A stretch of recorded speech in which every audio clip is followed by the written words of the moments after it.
So we get stuck all over with fragments of consciousness. We have part of ourself here, a part of ourself down here, a part of ourself here, and they're all projecting stuff out. And we look at the hologram and go, oh, yeah.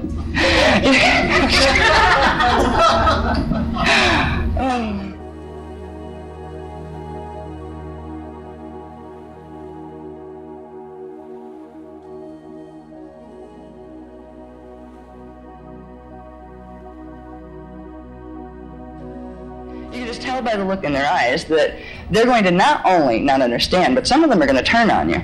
And they're going to decide they don't like you after all, you know? And it's really sad if they happen to be like your mother, your sister, your brother, your spouse, or something like that, your children, you know? It can be really sad. So you learn, like, the more you know, the more you tend to keep it to yourself, or find groups of people who do want to hear that frequency. So we're in the middle of a drama that will help us if we begin to understand what the elements of the drama are. And the biggest element that holds our power is the fact that we are thought generators. We are generating the hologram individually and in mass. The reason we all see a similar hologram, the reason we're not all on our own little planets that are hanging in space with nobody else on them, is because we have the tribal shield template. We have our DNA template. That's our Maharic shield template that holds our divine purpose. It holds our scalar template. Now, not inside of it, but kind of that lives inside of a larger set of scalar wave patterns that belong to the species, that belong to our race, and not just the ones that are on the planet now, the ones that started from the beginning, where the human race started, and where the human race finally leaves this time matrix. So we are connected through our tribal shield. It's a transharmonic connection in time, where when we begin to activate it, we're bringing in the ability to have our thoughts and the thoughts of all the other humans on the planet start responding to each other directly. We are seeing through the tribal shield a similar human experience. This is why science likes to investigate animals and things like that and how they perceive. And some animals perceive very differently than humans do. You can tell by the structure, say, of their eyes, what kind of light they're seeing. And this is because animals, like a fly, for instance, has those really strange eyes with the multifaceted. They do not see the reality hologram that we do. They see lots of little pieces of it all at the same time, which is kind of interesting, because they have the segmented eye lenses. Those eye lenses come from their template. They have a different template. So all flies will see similar. They'll have a similar range of what their senses do and how their hologram comes out. Same thing that works with humans. If we only had our personal templates and we were dealing with the reality field of coming into a consciousness field and then projecting that out, we wouldn't even see each other. We'd just see ourselves reflected back. But because we all carry a piece of the species template, a piece of the planetary template, which means we're connected to all the other life forms that have ever lived here and ever will. We have part of that in there. So if there comes a time, we will be able to experience reality fields that the animals are experiencing them with us, like we are now. We're here with animals and we can see animals because we have part of that in our species template and in our planetary template. We wouldn't see the planet if we didn't have its template as on a microcosmic version inside of our own templates. So we get to see the same reality field because we all come from a common ground of templates that give you planet, galaxy, universe. We all have the coordinates down. Now it just comes to our individual template, where you put our individual template in, and that gives you the you individual self and individual life within that greater context. We wouldn't see the greater context if we didn't all share with the animals and with everything a core template that had the template of the Earth in it. And we wouldn't see Earth if we didn't have a part of the galactic template with us. So our templates are like the film that the projector light of our mind runs through to literally put the images we see before our faces in the hologram. What's really fascinating is the way it's done. Did you ever see the old movies where they had the timing a little off as far as how fast this film would run through the projector? And they'd walk like this. You know, they'd have funny little movements. The movements weren't smooth. That was because the timing was different as far as how fast the film was running through the projector. When the light came through, it would determine what the movement looked like. If you stopped the movement of the film strip, you get a still picture. You start moving it, and eventually you would get it up to where the perceptions of the people around you are seeing it, so it would look like it's running in the same speed as you, so the movie would look like something you would see normally, like a person's normal movements. The speed of perception has to do with the flashline sequences that we're all composed of. We see the same time frames because we're following the same time rhythm. And there's a lot of smaller rhythms within it. When you come to this area, particularly now that the Stargate has begun its activation process, the Gruol point, which is the center control point for the planetary shields in density 1, the Gruol point has an extremely fast flashline sequence within the larger one that's like the planetary one right now. There's certain points on the planet that have faster flashline sequences than others, which means perception moves faster, which means time moves faster, which means if you're used to a system that's a timeline that's moving a little slower in your locality, you come here, you can get burned out really fast because it seems like time, like you're jogging to keep up with time. It can make your fields feel stressed. Time is a key element, and time is part of the illusion of the hologram. The illusion of the hologram is created, it would be just a stationary hologram if there wasn't something happening, so our consciousness wasn't doing something to go from one still picture to the next frame, so we would get the movement from one moment point to the next. There's a whole process that's involved about how one level projects, and it starts the minute you enter fetal integration here. We have a dimensionalized template, which means sequentially parts of the unified field are going to come and be projected out. As one gets projected out, it reflects light back to you, and it hits if they're little codes. Let's say you have a template, there's little codes. You have your first dimension 1 code. With your consciousness moving into the unified field, it projects that out, it gives you a moment point. That moment point, it's like turning around and looking at yourself, throws consciousness back at you. That hits the next little code. That will be your next moment point. And your consciousness sees that hologram. But where does that one go that was there before? It's supposed to transmute. It's supposed to go into a different type of particle base. But what's been happening here is the moments that we would see as our past, the holographic picture we just moved out of, are not transmuting. They're not changing their particle base. They're getting stuck in our template again. So our past is literally continually manifesting as part of our present hologram.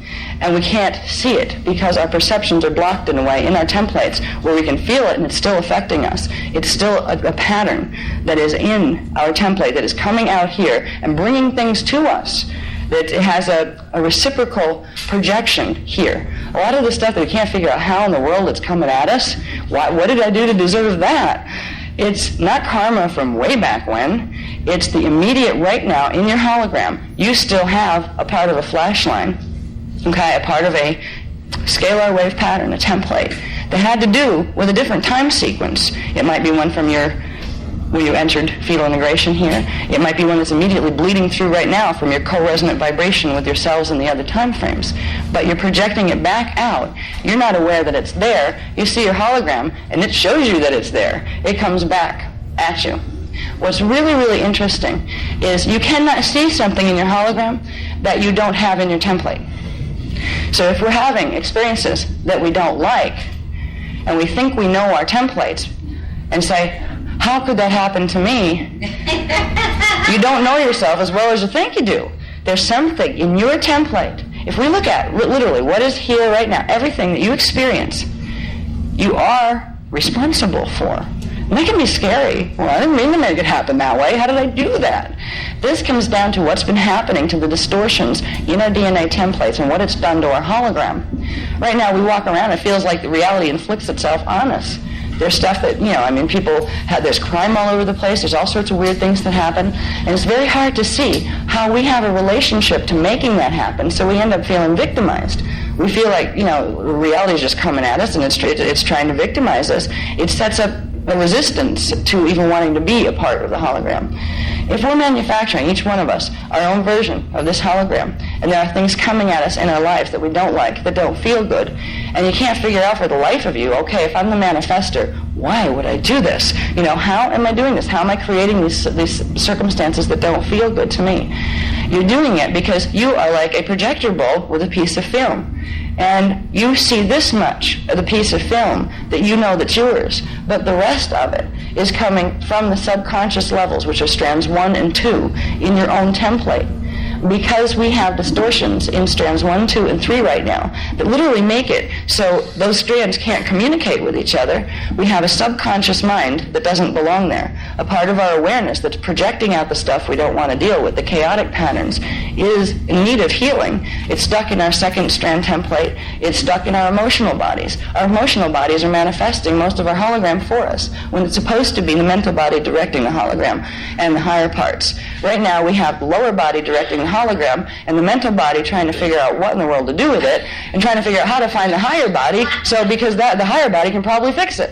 So we get stuck all over with fragments of consciousness. We have part of ourself here, a part of ourself down here, a part of ourself here, and they're all projecting stuff out. And we look at the hologram and go, oh.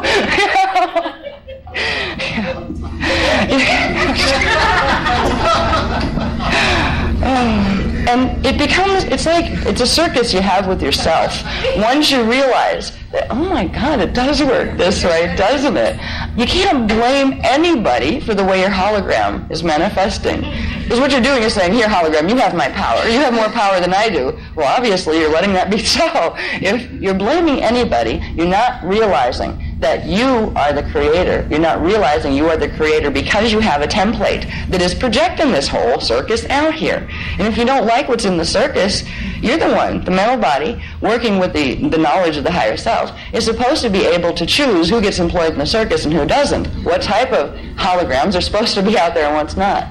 But right now we have the D1 physical particle body, and we have the D2 emotional body, which is also made of substance, but of a different nature that we can't see, or we'd have like this really weird blobby color thing walking around us all the time.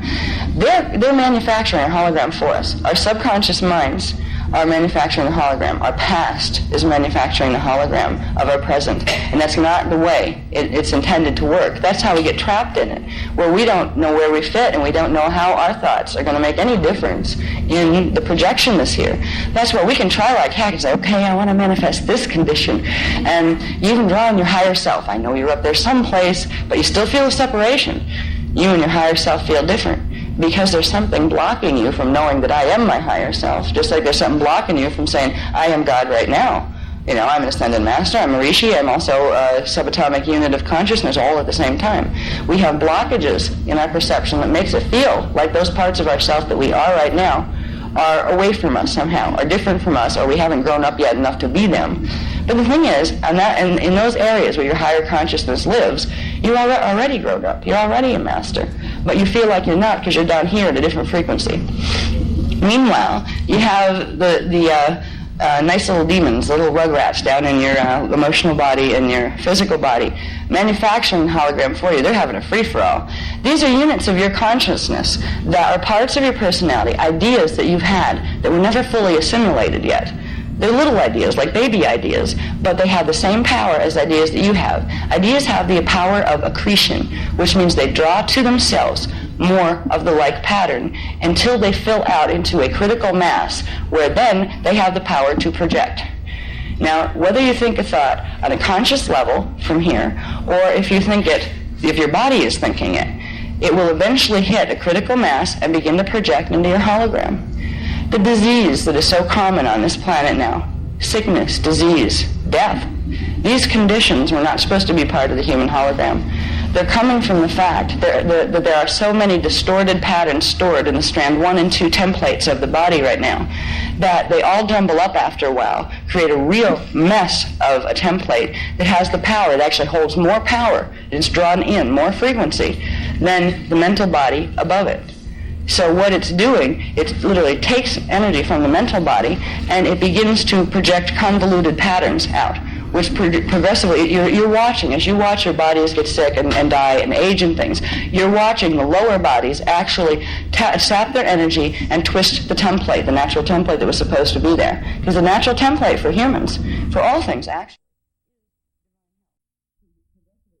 watching, as you watch your bodies get sick and die and age and things, you're watching the lower bodies actually sap their energy and twist the template, the natural template that was supposed to be there. Because the natural template for humans, for all things actually, is divine health. It is that balance between the negative and the positive, that center point of engaged detachment that creates eternally divine health. That's where the balance is, and that's the path of joy, being able to follow that balance. Now, we simply sit in our hologram, and it's like going to a horror movie. It has shock value, where you just watch it go, have no idea how it's going or why it's going. And most people are just trying to deal like one day at a time or maybe 1 week at a time. Oh, I'll get through this week and see what next week pops up. It's like very often we don't say to ourselves, in fact, most often we don't, okay, this week has been an interesting experience that I created. I'm going to create a better experience next week. Now, some of us are starting to get the fact that we're the creators and the manifestors of our experience, saying, I intend to create a better week. I will. I say it now. Do you know your subconscious? Do you know your body consciousness? Because if you don't, you still don't have that power, because it's accreted so much frequency that the will and intention and the twisted energy patterns that are stored in the lower bodies are still going to project your hologram out for you. Now, your mental body will too. So if you keep your thoughts in a balanced way and don't let yourself get too attached to negative or to positive and keep a nice balance, you will eventually allow that stuff to come up from your subconscious. You'll see it in your hologram, but you won't react to it where you give it the power. You'll take it back and say, you need healing. And you've just taken a part of yourself that's been out of control and assembled it back into yourself. So we're clearing our subconscious minds as we walk through the hologram and see the stuff that they throw up at us. They're showing us a part of ourselves that's out of harmony with its natural divine blueprint, that's kind of lost in chaos and doesn't know what to do. So that chaos comes back to us, and we're supposed to be able to realize that. Where we can say, okay, this chaos that just came into my life has a lot to do with me. It's showing me a part of myself from the past. Now, it's all happening now, but the past is the lower frequency part of yourself that's asking for your healing. Every negative experience or negative, unpleasant type experience that comes to you, it has a message for you about what needs to be healed in your template. You drew it to yourself, literally. You manifested it, literally. And that's hard to own it. They say you have to own it before you can make it go away. You really do. If you have experiences in your life that you don't like, you have to be able to realize, if you're going to be a conscious creator, you have to realize that my template has done this. All right? It's not anybody else's fault, even though it might seem like it is. Yeah, but you did this, but you did that. You're talking to your symbols. The people here are symbols in your hologram. You're a symbol in their hologram. Bring your power back and say, my hologram did this part of it, and I see it. Don't worry about their hologram. The one you need to clear is your own. You will literally draw versions of people to you that correspond with the frequencies you're sending out from the emotional body and the physical body. There's some it's kind of sad to watch people who have certain distortion patterns in strand 1 that affect the base chakra and affect their D1 projections. Excuse me. They tend to have all sorts of, and women have more of this. There's a repression factor that's been going on for thousands of years because they were trying to control the breeding of the gene lines here. So there's a lot of woman repression. Woman repression was not just a mental thing. It was a societal thing that directly affected how energy could process through the body. Women were not allowed to express. So because women had been repressed for so long, the template projects out things that resemble victimization, where if a woman doesn't know how to clear her base chakra, and a lot of us already learned that one in several other time frames, but some people have still watched this pattern happen. They will draw to themselves people constantly that are only interested in them sexually. When their hearts want somebody higher that loves them for who they are, they constantly draw on people that the only thing they care about is what kind of gender body they're walking around in, because they're sending out signals on the lower template that they don't realize are there. Their fields are saying, come and get me. They're broadcasting D1 frequency that's hitting the base chakra templates of the males, and they're saying, no problem, you know? And it's frustrating for women who go through that because, you know, I don't want this. I'm so sad. I'm not even going to talk to men anymore because all they want is sex. You know, all they want to do is chase me around because I happen to be in a female body. Can anybody like me for who I am? You know, I mean, I'm more than my body. When you start to heal the lower chakras and the templates that go with them, you start to not have those problems, where you start to actually draw to you males and same for males in the other way. If you get women that just want you for your money, that's the other pattern that goes with the base chakra one. There are distortions in strand 1 that have to do with power, getting power from the opposite gender by either sex or money. It's a power quest, and that's why so many people's relationships are tied up and twisted into power quests, where you think you're in love and the heart feels something and it gets translated through the body, but all of a sudden these really sick dramas pop up, where it feels like a power struggle. You're trying to take my power. Now you're trying to take my power. And these resentments build up. These are processings of distortion patterns that are held in strand 1 that come up into strand 2, the emotional body, and process up into the higher chakras where you're in your mental body and you're communicating, and all of a sudden you're not hearing each other. You're coming from different perspectives. It's a polarity thing that actually has to do with distortions in the planetary grids that put those distortions in our strands 1 and 2 templates and partially in the 3rd strand template, which makes it very difficult for males and females to understand each other because they're throwing different sets of frequencies. The natural set of frequency communication. Communication is this. It's 2 frequencies. You have a frequency and the one you're communicating with has a frequency. They come together. You make a bridge. The frequencies merge. You understand each other. And the more you do this, the more of a feeling of love you will share with whoever you're communicating with. What happens is, because our templates have been twisted, the frequencies that are supposed to go this way within the dimension 1, 2, and 3 bodies, the physical, emotional, and mental, go this way. And they kind of a little bit of a link enough where you can engage, but then there's all this other stuff that creates static and pushes on each other, and it builds up tension in the fields, and it replicates the pattern more and more and more. Men and women are supposed to get along with each other. In the ancient of days, before these distortions happened to our templates and to our consciousness, the only difference in having a male or female body was you needed to come into density, you needed to take on both. You couldn't fit all of you in one body, in one time vector. So you'd come in as gender twins. Now, with indigos, gender twins come into the same time vector, and they actually cycle together all the time, where they will follow the same timeline. Your twin will be on planet with you. Now, if they happen to die before you do, they'll hang out in the D4 frequencies, literally kind of like an angel hanging out waiting for you, that kind of thing. With the human imprint that has only 12 strands, they get a gender twin too. They have the other half of themselves in the opposite gender, but they don't always have the same time vector. Their time vectors will come together at a certain point in time when it's time for them to go up to the next level. So in their ascension cycles, they will meet. In time, they will meet their twins. But indigos, well, they're literally with you, because we come in that way. Now, it wasn't supposed to be with you to fight with you. We weren't supposed to, be fighting with each other all the time just because you're throwing one set of frequencies and I'm throwing another, and we're so polarized that we're blaming each other for it. That's what it comes out to be. No, you did this. No, you did this. No, you did this. Well, whose fault? Who started this anyway? You get in these loops of arguments or loops of emotional reactions that you don't know where the heck they're coming from. And some part of you sits back in there, and however many times you try to express your point, you can say it 5 different ways. You get to the point where you realize this person's just not going to understand me. And as soon as you realize that, you're dead. Okay?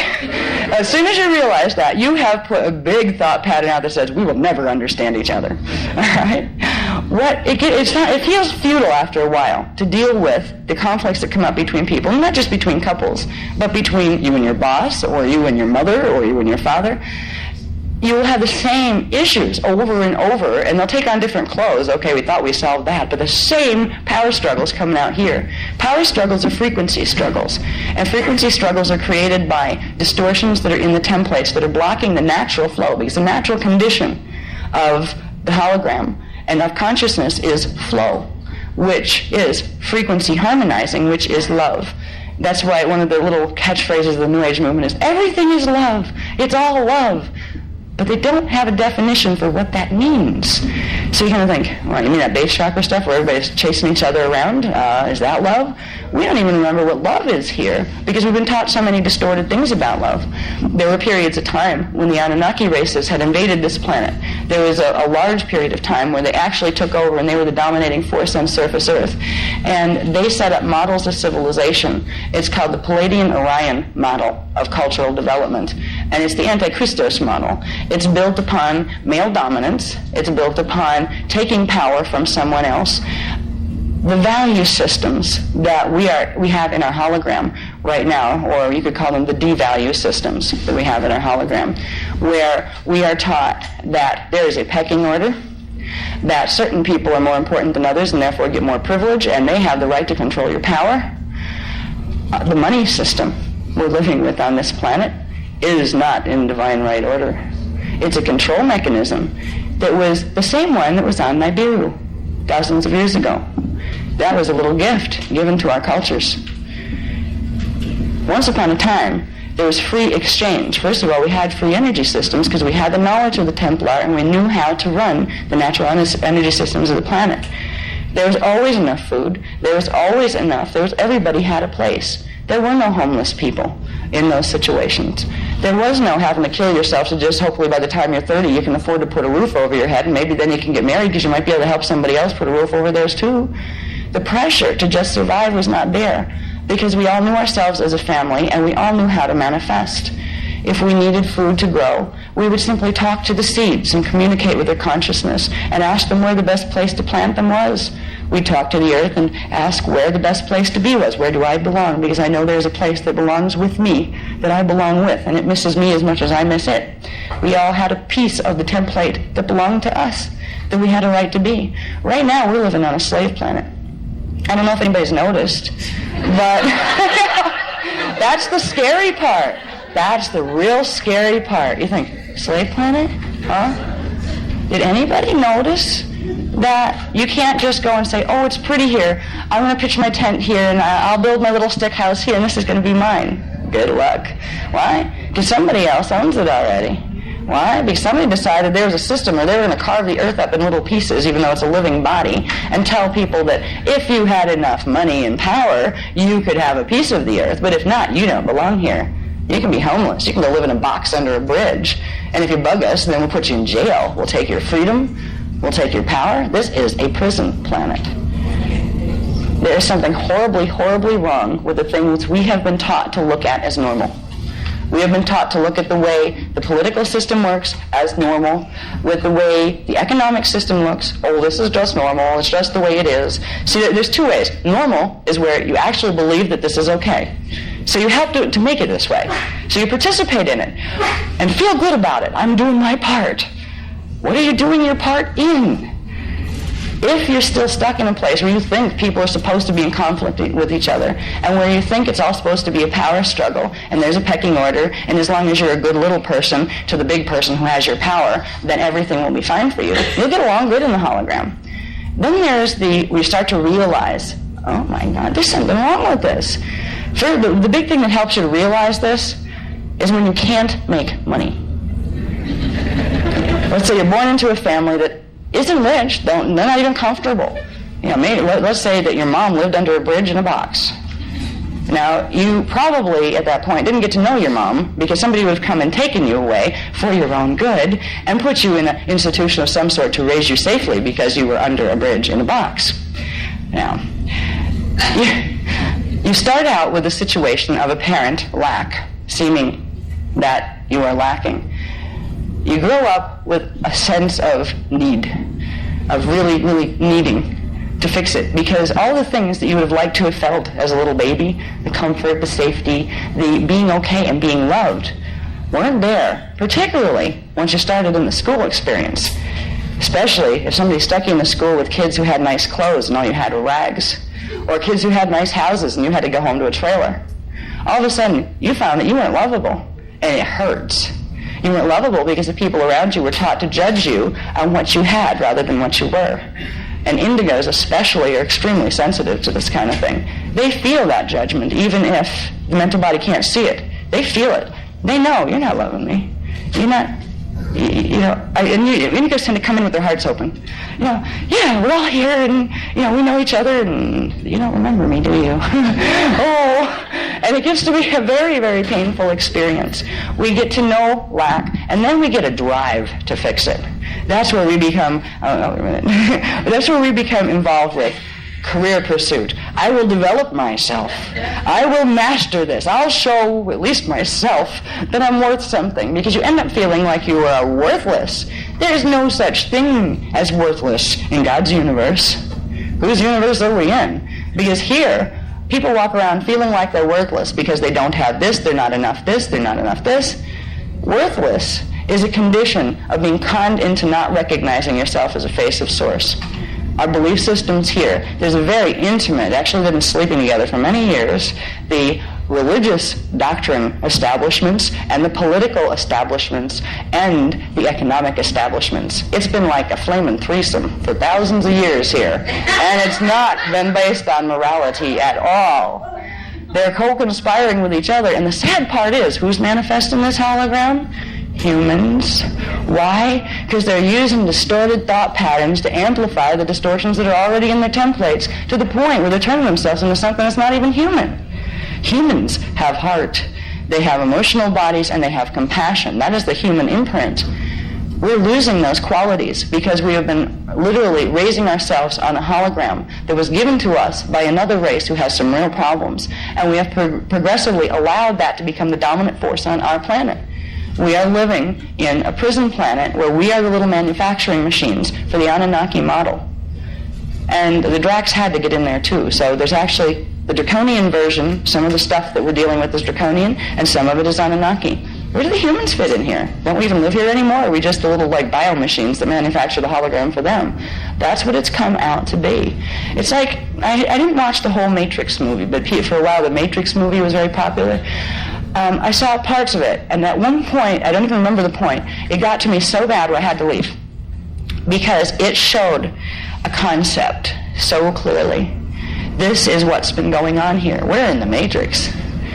And when you first start to get out of the Matrix and see it, you go, oh, it couldn't be that bad, could it? It is, but that's a relative term.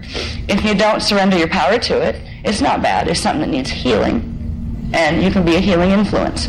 You start to be a healing influence when you start to learn what your power is. If we know our power is thought, that's another little trick to the New Age teachings.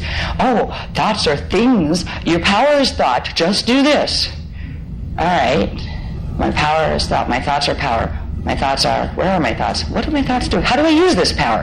Okay? Nobody's telling you what your thoughts are made of, what they become, what they do. First, we need to understand what they are and how they manufacture the hologram. Then there's a whole long series of healings that need to take place where we start to realize, what does this set of words project out here? Okay? We have been using language, and we've been taught to use language in a way that it creates the negative. It creates the lower frequency pattern in the projection, and it creates polarity, so the lower and the higher can't come together. What we use as our belief system affects our emotional bodies totally.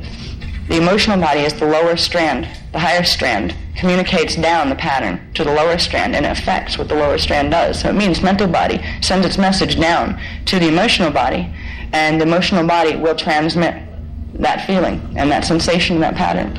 If you're using your minds in a way, let's say you can wake up and say, oh, here I am again, have to go to work. Yeah, great day we're having. I really don't like my hologram. You'll project more of the same. You need to acknowledge the feeling that, okay, I feel a disresonance here. I'm the creator. I have the power. I will change this now. And sometimes things will change and I didn't even do anything on this level. I just go, oh, I'm getting good. I missed myself fixing it, but I did. There's a whole thing that I would love to be able to say when we leave here that you'll be able to exactly know how to project your thoughts to get exactly what you want. I can tell you what your thoughts are and what they do, and I can give you some suggestions as to how we begin the process of learning to think in ways that create the manifestations we want. But it's not a process that happens overnight. It's a process of first learning to catch your thoughts, realizing what am I allowing to be my template right now, and realizing you have the ability to change it. Now, thoughts are interesting because they're multi-level.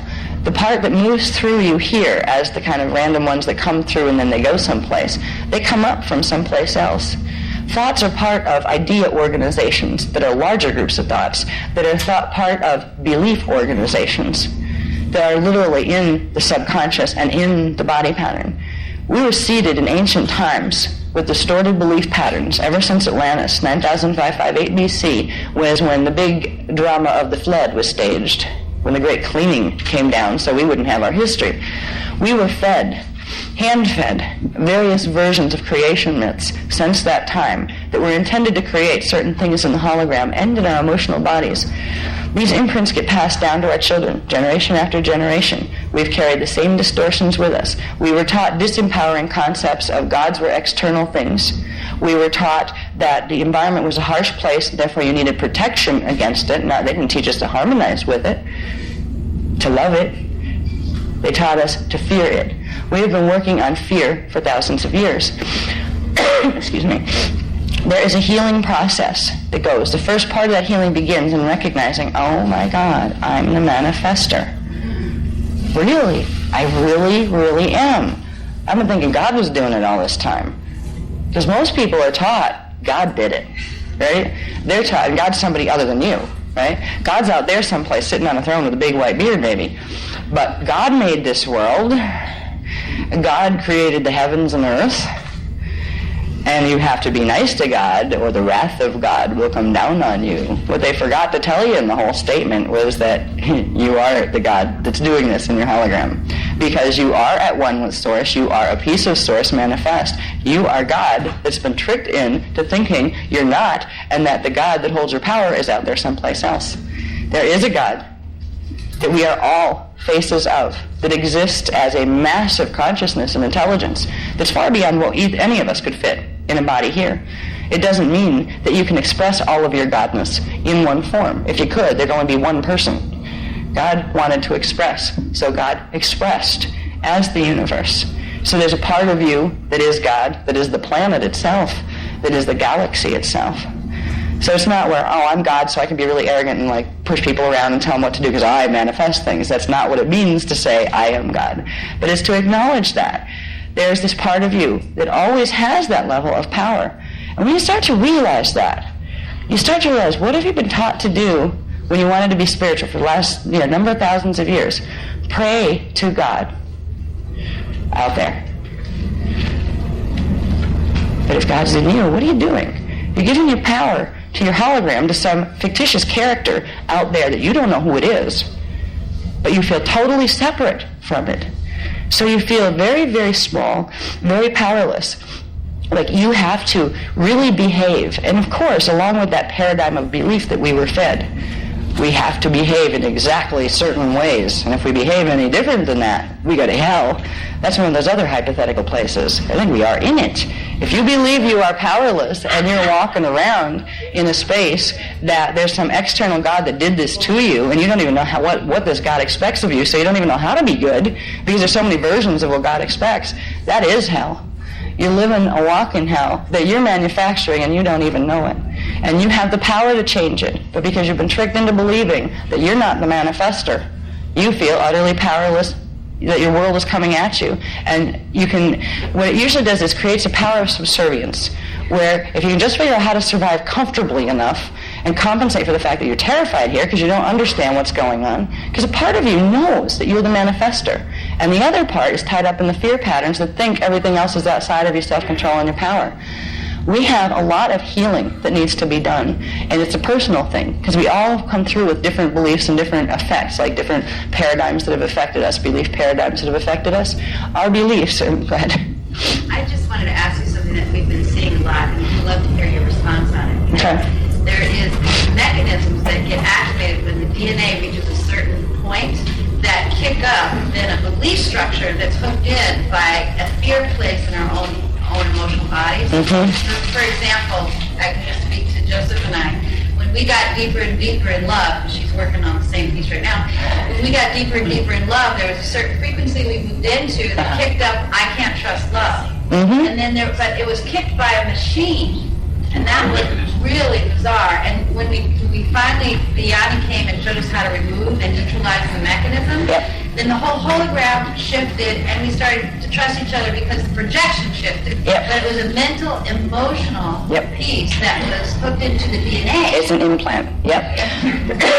What she was referring to, she was saying that they've noticed, they work with healing energies a lot, and they've noticed that there was a time where they hit a certain frequency in some of their work, and there were these like little mechanics in the DNA templates that they were working with that were throwing out, as soon as you would hit a certain vibration where, say, love would start to open in you, it would reverse itself and turn into fear of love.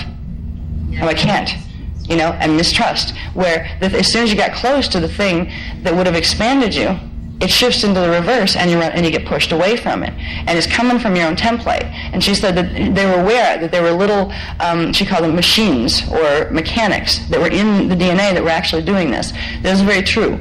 They're implants that were implanted in the planet's grids. They're actually still in the planet's grids. All right? They're crystalline implants. Now, crystal technologies are advanced technologies because crystals like quartz and selenite have the ability to hold for very long periods of time patterns of energy that you project into them, scalar patterns. They're scalar holders, transmitters, and receivers. So if you want to come into a planet and start messing with the belief systems of people, you leave little belief crystals around. You project a certain pattern of energy that holds certain ideas that would translate into the hologram or into words to mean this or into pictures to mean this. If you want to hijack a species, you put these crystal plant implants into their planetary shields, because the planetary shields and the persons share energy all the time. Energy comes in from the galactic spectrum, comes into the planet, circulates through the planet, circulates through all the life forms on the planet. So we literally have the distortions of our DNA, that they're not just distortions we picked up from ourselves and our other time vectors. The distortions that are continually remanifesting in our bodies. You could get clear right now. You could be like taken to a place where none of this is happening. As soon as you're brought back in and put your feet on this earth, you've got an implant again. It makes it about the other person. The play. Oh yeah, it throws it out as if it's the hologram's fault, whoever the hologram is, right? You separate from the stimulus that's creating the DNA activation, and that's the thing we saw, is the person that was activating you, it will make you push away from them, these implants. So the one place where you're going to get the most expansion, it makes you resist it. What it has to do with actually is now when we talk about DNA, this is kind of like advanced stuff because we haven't talked too much about yet how the DNA factors in manufacturing the hologram and what your growth process is. Because basically you go through a series of frequencies. If every frequency band, just the way dimensions are structured, has 12 sub-frequency bands, and every one of your DNA strands corresponds directly to one of those dimensional bands, that means you would have 12 sub-frequency template, parts of your template. Then progressively, this is how you actually see time, that it gets projected out. You would say you have 12 codes in one DNA strand, and that whole strand holds the whole content of your experience that will be projected out in dimension 1. All right? When you hit the first little code with frequency, it throws the hologram out. Okay? The hologram throws energy back at you that hits the next code. It throws a hologram out, the second code throws a hologram out, and the first one comes back in. There's this process of your DNA is literally manufacturing piece by piece every moment to get you to have the experience for moving from one moment to be able to watch the clock hand move a minute. You've actually gone through numerous ones of these cycles where one code in the DNA got stimulated by frequency, which starts when you do fetal integration. This is where your growth process starts. It throws out the hologram throws energy back at you. And it gets into particles. I'm going to talk about how this works with particles. When we begin to understand this, it makes more sense. We start to say, well, where are implants? Where do they fit into this? Because they change that natural cycle of how it's supposed to work with humans. Humans have a really neat manifestation process. They come into fetal integration here in density 1, but they do it simultaneously. When you were born at the same time in all of your time vectors. Because time is simultaneous. Your creation point and your leaving point are actually all the same point, but you'll see them sequenced and stretched out as if they were separate from each other. Now, when you come into fetal integration, all the fetal integration points where all your other cells and other time vectors came in, including the ones in density 2 and density 3 and density 4, they all come into manifestation. That sets in motion the holographic program. Soon as your energy, which is like a consciousness, we call it the holographic beam, comes in from the primal sound fields, turns into light, and hits the templates, the dormant scalar templates that are the dimensional field here, you start to get manufacture of your hologram. You will get your first code in your D1 strand will project its thing out and turn around. It's really a frequency, one of your Mayan units coming out, hits the unified field of Mayan units, which makes it reverse its polarity. It becomes a Dion unit that is a transmitter, and it throws its information back at you. And you, as a Mayan consciousness in this universe, see it as a hologram. It has to do, too, with the fact that when you flash on into manifestation, you have energy fields around you that are spherical-shaped, which bend light in a certain way. You carry in with you your holographic screen in your auric field. When you flash on into consciousness, see, you're dormant. You're fully awake and aware and at one with Source between every moment. When you manifest, what happens is you, as consciousness, temporarily turn off as consciousness and turn on as hologram. And then when you move to the next moment point, you turn off there, go back into being fully at one with Source, and then project out again. But it happens so fast that at this point, we're not seeing the points where our consciousness turns the other direction. Our consciousness is doing this. It's turning toward manifestation and seeing itself and putting itself in as the hologram, then reversing its polarity, turning around, and going back into expansion as Source, and contracting back down and expanding out this way, then turning around this way. We're all standing still. Okay? You know, when you finally get what's happening, you go, what do I do with it? You know, they were explaining this to me this morning, where they were explaining how the thoughts, the myons and dions, which we'll talk about more, because right now myons, dions, and trions are kind of like new words, right? When we start to see what they create, and go, oh my goodness, wow, we're creating the subatomic particle base. Oh my God, we're creating the base of the hologram every time we breathe, basically.